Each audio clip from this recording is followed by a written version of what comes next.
कैसे हो भाई सभी प्यारे प्यारे स्टूडेंट्स, आप सबका स्वागत है आपके अपने चैनल टीचर्स अड्डा पर। मैं हूं आयुष चौहान। देखो, कई बार क्या होता है ना कि हमारे पास अपॉर्चुनिटीज बहुत होती हैं, मतलब हम उनके लिए एलिजिबल होते हैं लेकिन हमें पता नहीं होता है, दिख नहीं रही होती है। ऐसा ही एक डोमेन है नेट का एग्जाम, जिसमें यूजीसी नेट भी होता है, सीएसआईआर नेट भी होता है। यूजीसी नेट के बारे में आप वीडियोस वगैरह हम सबसे देखते ही रहते होंगे, चीज़ों को समझते रहते होंगे। यूजीसी नेट अड्डा 24/7 चैनल इतने टाइम से है और इंडिया का सबसे बड़ा चैनल है। अब इंडिया का सीएसआईआर नेट का सबसे बड़ा चैनल भी अड्डा की तरफ से हो जाएगा बहुत जल्द।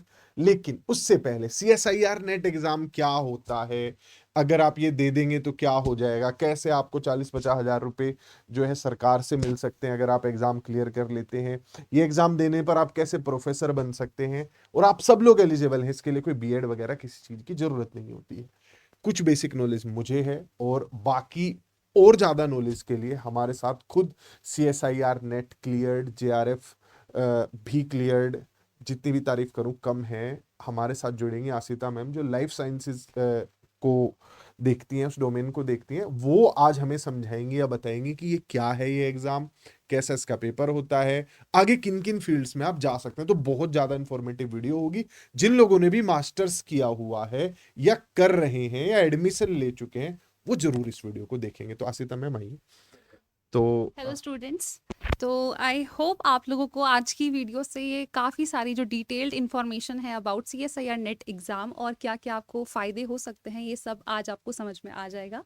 All right. तो तो मैम, जैसे मैं आपसे पूछना चाहता हूँ कुछ जी। बेसिक चीजें यहाँ पर आपने पहले से तैयार की हुई है। सीएसआईआर नेट एग्जाम जो है, ये एग्जाम कौन लोग दे सकते हैं, मतलब किस स्टेज पे आके आप दे हाँ, सकते हो? बिल्कुल। तो स्टूडेंट्स, ये क्वेश्चन सभी बच्चों के दिमाग में रहता है। तो अगर आप लोग मास्टर्स में हैं या फिर मास्टर्स आपका कंप्लीट हो चुका है और आप किसी साइंस डोमेन से बिलोंग करते हैं स्टूडेंट्स, चाहे वो लाइफ साइंस हो, केमिकल साइंस हो या फिजिकल साइंस हो या फिर अर्थ साइंस हो, तो आप डेफिनेटली ये वाला एग्ज़ाम दे सकते हैं और इसके बहुत सारे बेनिफिट्स भी हैं, आगे हम देखेंगे। तो साइंस जैसे वर्ड आपने यूज किया मैम, लाइफ साइंसेज में तो हाँ जी। बहुत सारे वो आ गए होंगे। हाँ सर, तो जैसे बायोलॉजी। मैंने एमएससी बायो से किया हुआ है, हाँ। जोलॉजी से किया हुआ है, बोटनी से किया हुआ है, हम्म। या मैंने एमएससी मैथ्स किया हुआ है, फिजिक्स किया हुआ है, हाँ। स्टैटिस्टिक्स या कुछ और मैथ्स की कुछ डोमेन ली हुई हैं, हम्म। तो वो सब लोग एलिजिबल हैं सब इस चीज एलिजिबल के है, लिए। हाँ जी। जितने भी लोगों ने मास्टर ऑफ साइंस किया हुआ है किसी भी डोमेन से, तो आगे चल के आप सेलेक्ट करके सीएसआईआर नेट एग्जाम दे सकते हो। अच्छा, इस एग्जाम को देके होगा क्या? तो मैम ने मुझे 3 बेसिक लेवल बताए थे कि सबसे बेसिक लेवल तो ये है कि आप पीएचडी एडमिशन मिल जाता है। उससे थोड़ा ऊपर जाओ, अगर आपका नेट क्लियर हो जाता है तो आप लोग जो है किसी भी प्राइवेट या गवर्नमेंट कॉलेज में लेक्चरार के लिए अप्लाई कर सकते हैं। उससे ऊपर वाला लेवल है जेआरएफ। अगर वो भी आपका क्लियर हो जाता है तो फिर सरकार आपको अपना रिसर्च वर्क करने के लिए पर मंथ 30 से 40 हजार रुपए देगी। वो बढ़ते रहते हैं बाद में धीरे धीरे। ये 3 बेसिक चीजें आपने मैम बताई, और थोड़ा सा इस पे अगर आप रोशनी डालें, ये हाँ, तो एक बेसिक इन्फॉर्मेशन है जो बच्चे को पता भी होगी शायद। बिल्कुल बिल्कुल कहाँ सर। कहाँ जा सकता है बच्चा, क्या क्या हाँ, कर सकता है? तो सर देखिए, इसमें ये कंडीशन है कि अगर आप जैसे ही सीएसआईआर नेट जेआरएफ को क्वालिफाई कर लेते हैं, अगर आपके पास जेआरएफ है तो ये तो बहुत ही एक प्लस पॉइंट हो जाता है आपकी सीवी में ऐड अप होने के लिए भी। तो यहाँ पे स्टूडेंट्स देखो, एक तुम्हारे पास सबसे बढ़िया चीज़ ये रहती है कि अगर तुम हायर स्टडीज़ में जाना चाहते हो, यानी कि पीएचडी करना चाहते हो, तो ये यहाँ पर तुम्हें स्टूडेंट सरकार फेलोशिप देती है अगर आप कैटेगरी 1 से क्वालिफाई हो जाते हैं तो। इसी के साथ स्टूडेंट्स, आप लेक्चरर और प्रोफेसर के लिए भी एलिजिबल हो जाते हैं। मतलब आप नहीं चाहते हैं कि हमें पीएचडी करनी है, आप आगे चल के टीचिंग में जाना चाहते हैं, तो आप डेफिनेटली किसी कॉलेज में अगर पोस्ट अवेलेबल है तो आप लेक्चरर या प्रोफेसर के लिए स्टूडेंट्स अप्लाई कर सकते हैं। साथ ही में अगर आप इंडस्ट्रियल लेवल पर रिसर्च करना चाहते हैं या वहाँ पर काम करना चाहते हैं, तो वो भी आपके पास पॉसिबिलिटी एक और क्रिएट हो जाती है अगर आपके पास ये एग्ज़ाम क्वालिफाइड है तो। मतलब जितने भी स्टूडेंट्स ने मास्टर्स किया हुआ है किसी भी साइंस के डोमेन में या हम्म। सब्जेक्ट में, देखो प्राइवेट कंपनीज में जैसे दवाइयों की कंपनियां होगी, जी। फार्मास्यूटिकल्स कंपनियां होगी, बायोटेक्नोलॉजी के काम में जो कंपनीज जुड़ी हुई हैं, और भी बहुत सारे फील्ड्स हैं जहां पर कंपनीज जुड़ी हुई हैं, तो वो ऐसे मास्टर्स डिग्री होल्डर्स को हायर करते हैं। लेकिन उन्हें हायर करते हैं जिनका सीएसआईआर नेट एग्जाम क्लियर हो रखा होता है, या उन्हें एडवांटेज होता है उन सब बाकी लोगों के ऊपर। हम्म। सैलरी अच्छी मिलती है, वो कॉरपोरेट जॉब्स में भी आप जा सकते हैं जहां पर इन सब चीजों से रिलेटेड काम है। तो सीएसआईआर नेट आपको हेल्प नहीं कर रहा है सिर्फ पीएचडी के लिए, आप प्रोफेसर भी बन सकते हैं, लेक्चरार भी बन सकते हैं, या फिर आप प्राइवेट जॉब्स की तरफ जा सकते हैं जो टीचिंग रिलेटेड नहीं है। मतलब ये आपका टीचिंग प्रोफाइल बेस्ड जॉब हो गई, हाँ पीएचडी हो गई, अगर आप आगे स्टूडेंट बने रहना चाहते हैं, आप जॉब करना चाहते हैं तो वो भी कर सकते हैं। अब आगे चलते हैं मैम बिल्कुल और सर। देख लेते हैं बेसिक एलिजिबिलिटी क्या है। तो हम बता तो पहले ही चुके हैं कि भाई क्या क्या है, मास्टर्स किया हो, मास्टर्स हो आपका किसी भी साइंस के सब्जेक्ट से, अपियरिंग हो या पास कर रहे हो, फर्स्ट ईयर वाले भी चलेंगे, सेकंड ईयर वाले भी चलेंगे, लेकिन ये तभी आपको CSIR नेट वैलिड तभी होता है जब आप पास कर जाते हैं। आपके पास आ जाएगा सर्टिफिकेट, रखना उसे, यूज कभी तभी कर पाओगे उसे जब आप पास हो जाओगे, ठीक है। तो भर कोई भी सकता है फॉर्म, क्लियर हो जाएगा, वैलिड रहेगा, लेकिन साथ में एमएससी भी पास होनी चाहिए, ये नहीं कि एमएससी में फेल हो गए और CSIR नेट क्लियर हो गया। और ये भी ध्यान रखिएगा, जनरल के लिए 55% चाहिए होता है, कैटेगरीज के लिए इसमें 5% की छूट भी होती है। तो ये बेसिक है, ठीक है मैम। अब आगे की जो सवाल उठता है कि इसमें आपने बताया इसमें अलग अलग आपको सब्जेक्ट्स चुनने होते हैं, या जैसे चॉइस होती है, जैसे बीएड वाले स्टूडेंट्स के लिए कि आप किस सब्जेक्ट के टीचर बनना चाहते हो, या यूजीसी नेट में भी आपसे पूछा जाता है किस डोमेन में या किस सब्जेक्ट के लिए आप नेट देना चाहते हैं। तो कितने डोमेन्स हैं और क्या है, कैसे है, थोड़ा हाँ जी। बताइए। तो स्टूडेंट्स देखिए यहाँ पर आपके मोस्टली सारे के सारे साइंस वाली फील्ड कवर हो जाती है। जैसे कि अगर आपने केमिस्ट्री में मास्टर्स करा है तो आप केमिकल साइंसेज वाली कैटेगरी में आ जाते हैं। इसी तरीके से बच्चे अगर आप लाइफ साइंसेस के स्टूडेंट हैं या फिर जूलॉजी पढ़ा है, बॉटनी पढ़ा है, माइक्रोबायोलॉजी, जेनेटिक्स है, बायोकेमिस्ट्री है, बहुत सारे डोमेन्स हैं लाइफ साइंसेस के अंदर, तो इस कैटेगरी में आप फिट हो जाते हैं, यानी कि लाइफ साइंसेस में। इसी तरीके से स्टूडेंट्स अगर आपका अर्थ साइंसेस वाला फील्ड है तो वहाँ पे आप अर्थ एटमॉस्फेयर इस वाली कैटेगरी को सेलेक्ट करते हैं। मैथ्स के स्टूडेंट हैं स्टूडेंट्स तो मैथमेटिकल साइंस, और लास्ट में आपका आ जाता है फिजिकल साइंसेस। तो ये सारे के आपके पास डोमेन्स मौजूद होते हैं स्टूडेंट्स। इसके थ्रू आप अपना CSIR नेट जो फॉर्म है उसको फिल कर सकते हो इस कैटेगरी को सिलेक्ट करने के बाद। ऑल राइट स्टूडेंट्स, तो यहाँ पर ये सारी कैटेगरीज आई होप तुम्हें क्लियर हो गई होंगी। तो ये बेसिक कैटेगरीज रहती हैं जिस पे तुम्हें ध्यान देना है। अच्छा, अब इसके लिए ना हम एक आपको डिटेल्ड ब्रोशर तक भी आप कैसे पहुंच सकते हो हाँ वो भी एंड में बता देंगे, हाँ जिससे कि आप अपने किस किस सब्जेक्ट्स के साथ आप कहाँ पर अप्लाई कर सकते हैं वो सारी चीजें दिख जाएंगी। अगला पार्ट है कि एग्जाम कैसा होता है। तो 3 घंटे का आप लोगों का पेपर होता है, कंप्यूटर पर पेपर होगा, माउस और कीबोर्ड का इस्तेमाल करना, और साथ में जो है आप लोगों को MCQ बेस्ड पेपर मिलेगा। आपको ऑप्शन सेलेक्ट करने होते हैं।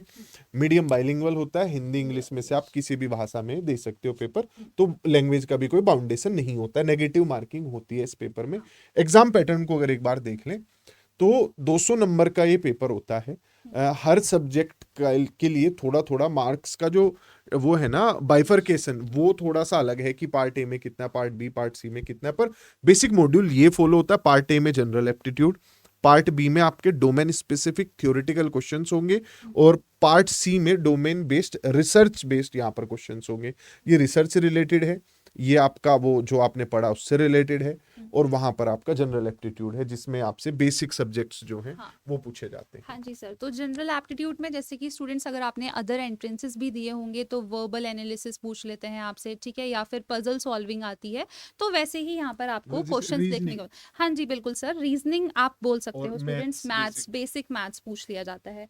अब डोमेन स्पेसिफिक की अगर हम बात करें स्टूडेंट्स, तो जैसे कि लाइफ साइंसेस में 13 यूनिट होती है, या आपने ग्रेजुएशन या मास्टर लेवल्स में जो भी चीज़ें पढ़ी हैं उसी के फॉर्मेट में आपसे क्वेश्चंस पूछे जाते हैं, ठीक है। 1 पॉइंटर्स रहते हैं, 4 में से आपको एक सेलेक्ट करना होता है।